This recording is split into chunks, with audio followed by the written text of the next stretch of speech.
Okay, hello, y'all. I was trying to record this, but unfortunately, my phone went out. Let me do a review and recap of the movie Michael, the Michael Jackson story. Welcome to my channel, Let's Review and Recap. I'm your host, Coach LJ. Thank you guys for joining me for this episode. I'm going to go ahead and I'm going to turn my camera on so I can give you guys my review. So give me just 1 second. Okay, now let me first say this movie was a 10 out of 10. This movie was absolutely, positively way above my expectations. It exceeded my expectations. You got to go see it. It made me cry. The music was phenomenal. His nephew did a phenomenal job.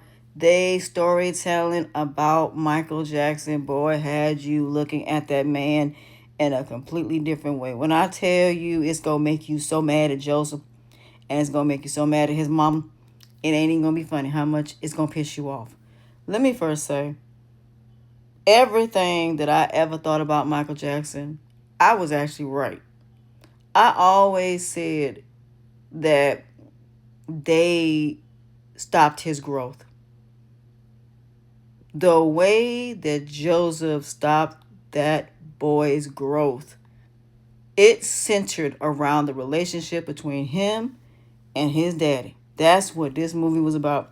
When I tell you the emotional and the mental and the psychological and the physical abuse that he went through, it explained so much about him.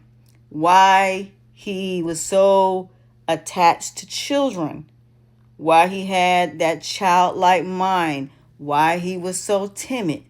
When I tell you Joseph, God rest his soul, kept that man in a childlike mind because he knew that if Michael walked away, everything was going to fall apart. In the very beginning of the movie, Michael was sitting outside wanting to go play with other kids. Joseph was not having that. Now we understand why he was so attached to the story Peter Pan. Now it makes sense because his only friends were animals. His only friends were actually his siblings and his mother. This man had no access to no children at all. And then when they showed the way that they performed and the way Joseph was so hard on them, and even when they did good, it wasn't enough. It was never enough for Joseph. It just wasn't. And then when he decided to go solo, and they went in there to talk to him about trying to go solo because he said, no, I want y'all to make it seem like it's your idea. And he was like, he can do whatever he wants to, as long as he ended up performing with them brothers. It was like Michael was the end all be all. He didn't never try to make any of the boys with their own talent, which is the reason why Jermaine left. So now it makes sense why Jermaine left. It wasn't just about the fact that he stayed at Motown. It was the fact that Jermaine wanted to have his own identity outside of Michael because he knew he had talent.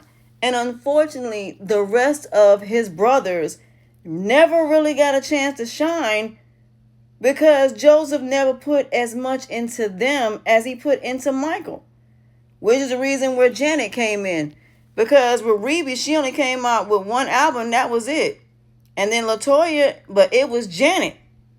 So he ended up pretty much doing the same thing to her, and then she ended up with Control. So if you look at Control and then you look at Thriller and Off the Wall, then you understand where that came from. So Michael and Janet's stories are almost identical. So the fact that he had that much control over them, the fact that they didn't have a life outside of him, and with Catherine, I understand because they were Jehovah's Witnesses. So I understand, but I really wish they would have got more into that, how the two of them met. But this was about Michael, so we get it. But I really wish they would have gotten to that because there's one thing that happened where he was with a girl, and instead of him trying to sleep with her, he pulled out a Bible and started talking about the Bible. They didn't get into, like, after the Thriller album, They really didn't get into anything else because there's no way in the world they could put all of that in a movie. So there's probably more than likely going to be a part two to the movie. They did have to use AI at the end because there was no way in the world they would have been able to fit a whole entire stadium with a whole bunch of people. There just was no way. So they had to use AI, but that was completely fine. But that young man, the cast of this movie did a phenomenal job. You can tell they did their research. They did a phenomenal job. Chef's kissed. Woo! They did a great job. He sang, the little boy sang that song. His nephew sounded just like him, looked just like him, and you couldn't tell the difference. But it also showed that he had that pigmentation issue long before what happened. So it makes sense what happened. And then we also figured out how he ended up on them pills towards the end, which was because of that fire, he never took pills before that. That's how he ended up addicted to the pills, was when that happened.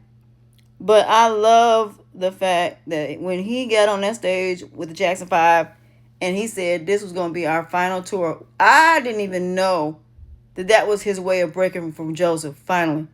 But the way that Joseph had a control over that young man for years, and the fact that he bought them animals to appease him. So at the end of the day, he didn't want nobody manipulating Michael. He didn't want nobody close to Michael. He wanted it so by keeping him with a childlike mind, he could control him. He could make it so because Michael was so sensitive and Michael was so scared, he knew that Michael wouldn't say no. But when he got with that driver that Joe put him with, that driver is part of the reason that helped him out. But I also like the lawyer. That lawyer that was with the Beach Boys and said he could get Michaels to the next level. That lawyer was good. When I tell you they went in there to the record label because they wouldn't play his music on MTV. When I tell you Michael stood on business, and that man made that phone call, said, I'm going to get rid of all my artists from CBS if you don't play his music. And they played his music. That thing was funny. But yeah, Michael spent years not having a voice. Every time he was in the studio, they told him to sit still.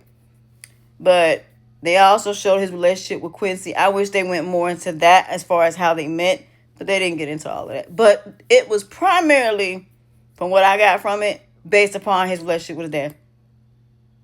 And it needed to be told. But it really, really, really, really made you sad. Because imagine what would have happened if he wouldn't have did that Pepsi commercial. And when you go back and watch it, it's going to piss you off. Because if he'd have never did that Pepsi commercial, he would have been addicted to them drugs. If Michael would have had a normal childhood, Michael would have turned out way differently than what he did. But it explains Neverland. When you watch the movie, you're going to understand how Neverland came to be and why he loved children so much. He was a giving man. He was a selfless man.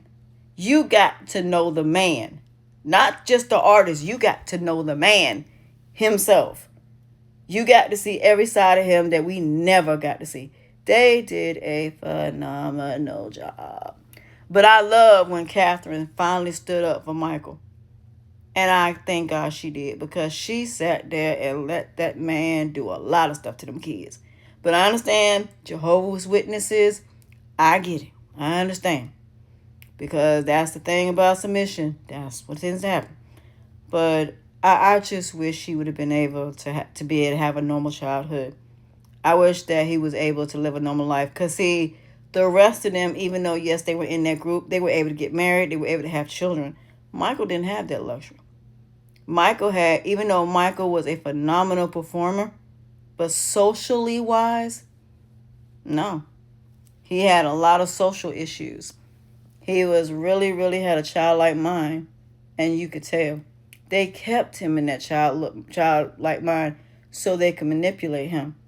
But when he started getting his voice and started, standing up for himself, oh, he was a beast. But they only got to the part of Thriller. They didn't show his whole entire life, but 10 out of 10. Go see it. you're going to learn a lot about that man that you never thought you'd ever know. So that being said, good night.